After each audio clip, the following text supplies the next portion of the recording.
With the release of Destiny 2 on September 6th, it marks the beginning of AAA season for the 2017 holiday. So I thought it'd be a fun idea to go through and try to predict the Metacritic for every single one of these bigger releases that are going to come out this fall. What is going on, guys? Randall Thor 19, the man with the million, back again with another video. How's everybody doing out there? Hope you are well. And we're going to be taking a look at pretty much all the big games coming out this holiday. I'm going to try to predict their Metacritic score. I thought it'd be a little fun exercise. Originally, I was also going to try to predict their sales, but sales info is extremely hard to get right, to find out what the previous entry did and kind of compare and contrast and maybe say if it'll do more or do less. The only actual info you can get out there is VG Charts, and VG Charts is one of the worst websites out there. They don't have any correct info for anything.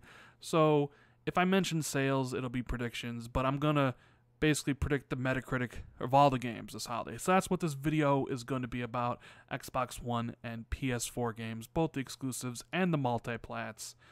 So let's get in it. Well, we mentioned Destiny 2 at the beginning, but that's not the first game coming out. We have a game coming out on September 5th. Game of the Year material known as Knack 2. Oh, baby. So Knack 2 comes out September 5th, the day before Destiny 2. For whatever reason, the only people that know are Sony and their infinite wisdom. And you know what? I had to take a look. I looked at the previous Metacritics for all these games, and I saw that Knack 1 had a Metacritic of 54. Yeesh. Yeesh. However, I think the second one is actually going to probably be a better game, and I'm predicting a 75 on Metacritic. I'm also predicting less sales for Knack 2 just because of its terrible release date. So I don't know. I hear rumors that Knack 2 did around 2 million, give or take, being as a launch title. I think Knack 1, that is. Knack 2 probably does way less, maybe even struggles to reach 1 million. Who knows? But man, imagine that, Knack 2 starting the AAA season off, right, huh? Well, then we come to the big release on September 6th, Destiny 2. Ooh, boy. A lot of people looking forward to this game, a lot of people skipping the game. I'm one of the people maybe skipping it. I'm not sure. I haven't decided if I'm going to play the game or not. But either way, Destiny 1 was a very polarizing game. A lot of people loved it. A lot of people hated it. A lot of people in the middle. And if you recall, people, when the reviews came out for the game, it was a bunch of 7 out of 10s, right? Well, its official Metacritic was a 75 for Destiny 2. Now I'm going to give it a prediction of 85, and I'll tell you why. Because I think Bungie focused so much on the story, so that reviewers, when they go and play the game, they have a lot of content to get through, a lot of good story stuff. They're not going to stick around and play the Raid the following week or Trials of Osiris. So they're going to try to get those ad clicks, try to get that revenue from having their review up first, and they're going to like the new story front and center that wasn't in Destiny 1. So the review scores will be inflated. So that's why I'm giving it a 10-point bump to an 85 for Destiny 2. And we come to September 15th with the release of Dishonored: Death of the Outsider.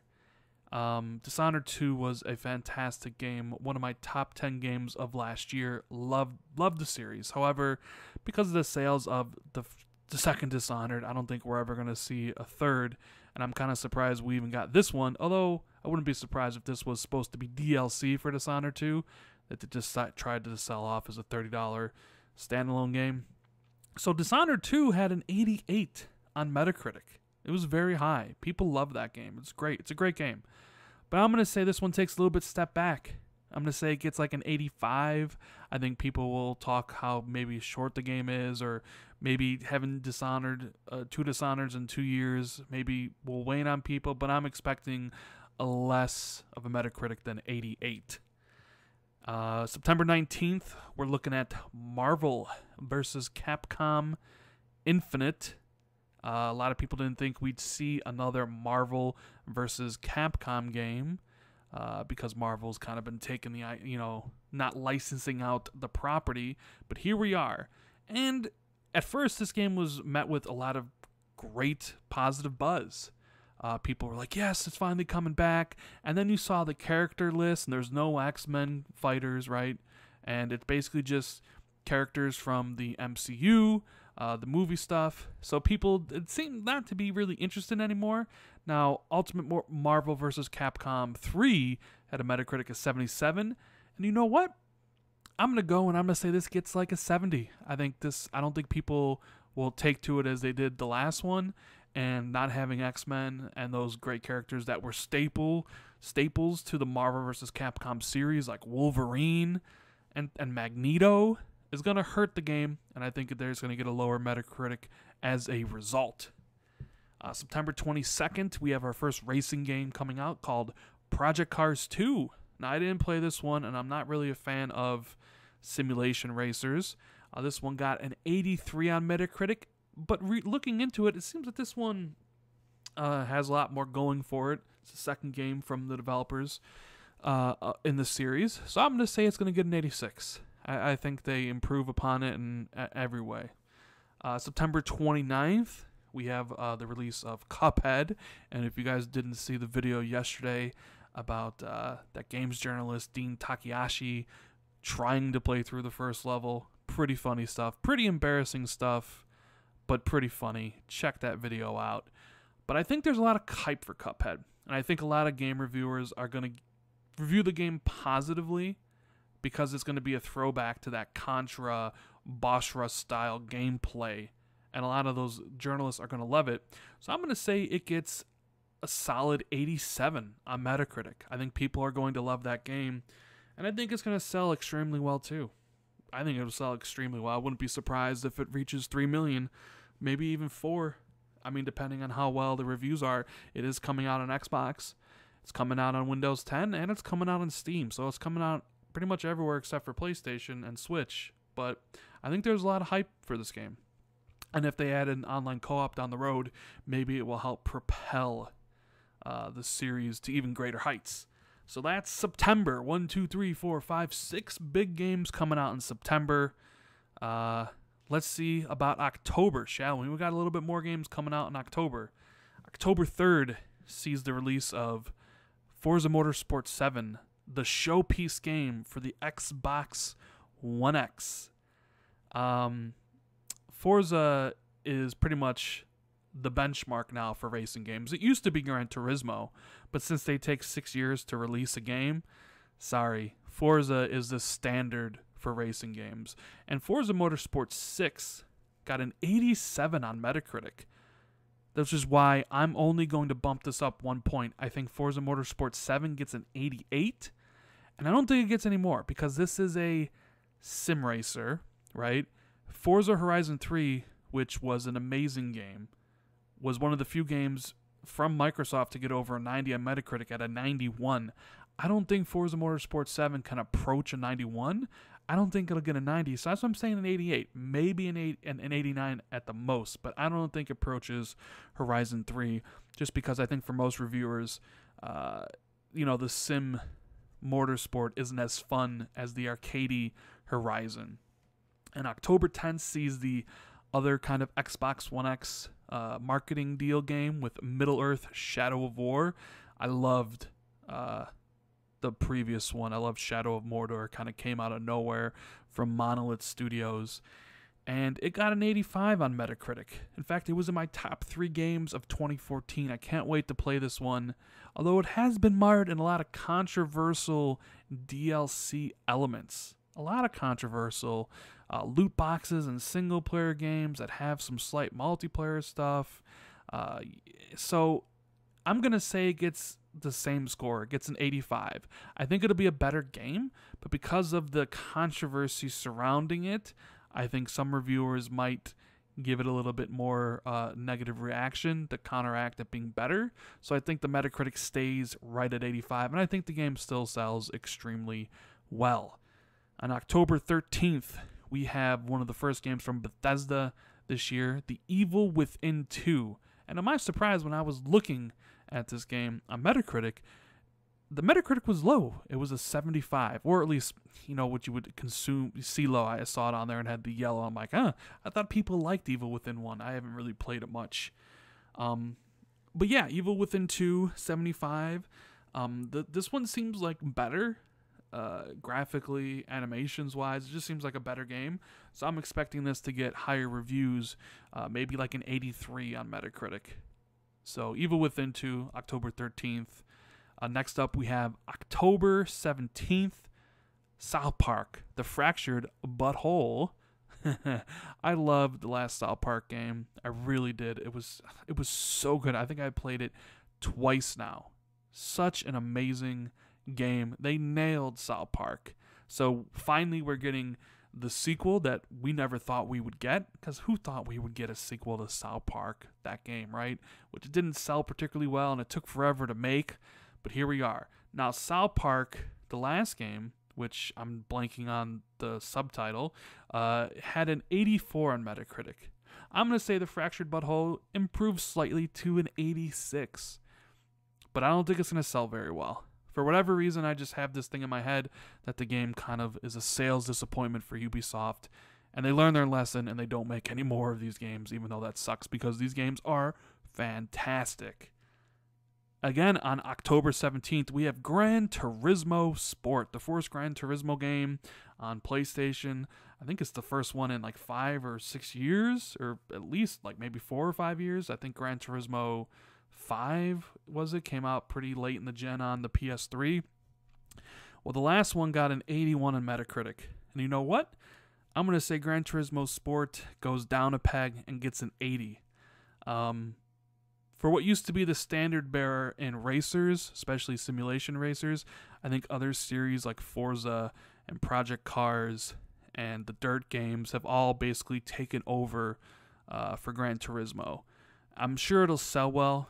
Not as well as previous Gran Turismos on PlayStation, because I think that, these simulation racers have kind of died out to a certain extent. But I think coming out after Project Cars and coming out after Forza Motorsport 7 isn't a good thing, because reviewers will be having those games in their heads. And I think those two other games will be better than Gran Turismo, so it affects the Metacritic on Gran Turismo Sport. So that's why I think it'll get like an 80. Big day on October 27th, 2 big games. We have Assassin's Creed Origins, the return of the franchise after a year off, and Syndicate, which came out in 2015, got a 76 on Metacritic. I think Origins is going to be returned to form for the franchise, and I think this game, you're going to see a bump of 10 points. I think it's going to get an 86 on Metacritic. Some of the early kind of impressions of people who play it say it looks awesome, and the new changes are really going to be beneficial to the game. So I'm expecting this one to bring Assassin's Creed back to what the franchise was before Unity basically destroyed it. God, did Unity destroy Assassin's Creed or what? Game looks amazing. Can't wait. 86 on Metacritic is my prediction. And then same day we get probably the one I'm looking forward to the most, my potential game of the year, Wolfenstein 2 from Bethesda and Machine Gun Games. Wolfenstein The New Order was my game of the year for 2014. I absolutely loved that game. Surprisingly, it only had a 79. A 79 on Metacritic. Well, I'm going to go up and I'm going to predict this one gets an 87, right around an 88. It's going to be a fantastic first-person shooter, linear corridor shooter with some great story. It's also going to be pretty relevant because you're going to have Nazis in that game, and we all know about the Nazi stuff going around these days. So it's going to be a great game. I absolutely cannot wait. 2 big games coming out the same day: Assassin's Creed Origins and Wolfenstein 2. We kind of thought, maybe that one of these games would move, but doesn't look like it. The other game coming out that day is Mario Odyssey, Super Mario Odyssey, I believe. I think that game is, now if I look at the previous like the Mario games, the ones on the Wii that were like 95 and 96, I'm gonna guess that Super Mario Odyssey is probably the highest rated game this holiday. And I think Super Mario Odyssey gets like a 97 or a 96 on Metacritic. whatever around Legend of Zelda is. Like, the reviewers will go gaga over that game, and it'll be the highest rated game for the holiday. Super Mario Odyssey, that is my prediction. Highest rated game of the year. Not of the year, because I think Zelda will be, but Odyssey will be the highest rated game for holiday 2017. And that brings us to November, and there's not really that many games coming out in November, surprisingly. There's only really 4 if you count Super Lucky's Tale, but we'll get into it. November 3rd, we have Call of Duty World War II. Infinite Warfare, which came out last year, which I greatly liked. I think I gave that game an 8.5. I was surprised when I saw that Infinite Warfare had a 77. A lot of people didn't really like that game, but I really enjoyed the single player of Infinite Warfare. Well, I think Call of Duty World War II is going to get an 80.